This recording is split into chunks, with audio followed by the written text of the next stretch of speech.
আপনারা তো 2 দিন ধরে দেখছেন আমি ইউটিউবে 2টা পোস্ট করছি যে পুলিশ প্রচুর কড়াভাবে আকামা চেক করছে এবং কি ঘরের ভিতরে ঢুকে দরজা ভেঙে আকামা চেক করছে।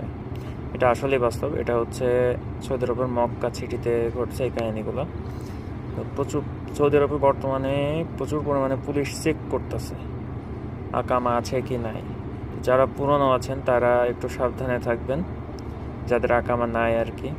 এবং আমাদের বাংলাদেশের ভাইদের বলতে চাই যারা নতুন সৌদি আরবে আসতে চাচ্ছেন তাদের উদ্দেশ্যে, সেটা হচ্ছে আপনারা সৌদি আরবে আসলে একটু দেখে শুনে ভালোভাবে আসবেন এবং ভালো দালাল অথবা ভালো এজেন্সি ধরে আসবেন। যদি পারেন এজেন্সির মাধ্যমে ইন্টারভিউ দিয়ে আসবেন, কোনো দালাল না ধরে, ঠিক আছে?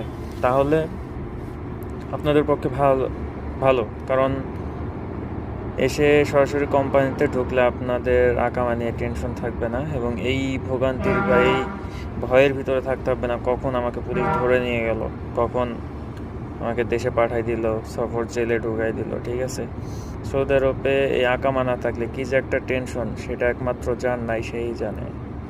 সৌদি আরবে আসি, নিজের চোখে দেখতেছি, এই জন্য আপনাদের সাথে বিষয়টা শেয়ার করতেছি। তো আপনারা একটু সাবধান থাকবেন ভাই, যারা সৌদি আরবে আছেন তারাও একটু সতর্ক থাকবেন। আর যাদের আকামা নাই তাদের তো আর কিছু করার নাই, এখন পুলিশে ধরলেও কিছু করার নাই, চলে যেতে হবে সফর জেলে অথবা দেশে ফিরে যেতে হবে। আর যারা নতুন আসছেন তারা অবশ্যই বিষয়টা মাথায় নেবেন এবং ভিডিওটা যদি আমার পেয়ে থাকেন অবশ্যই শেয়ার করবেন, যাতে আরও আমার দেশের ভাইগুলা জানতে পারে এবং এরকম বিপদের ভিতরে না পড়ে, তারা যাতে সঠিক পদ্ধতিতে সঠিকভাবে বিদেশে আসে।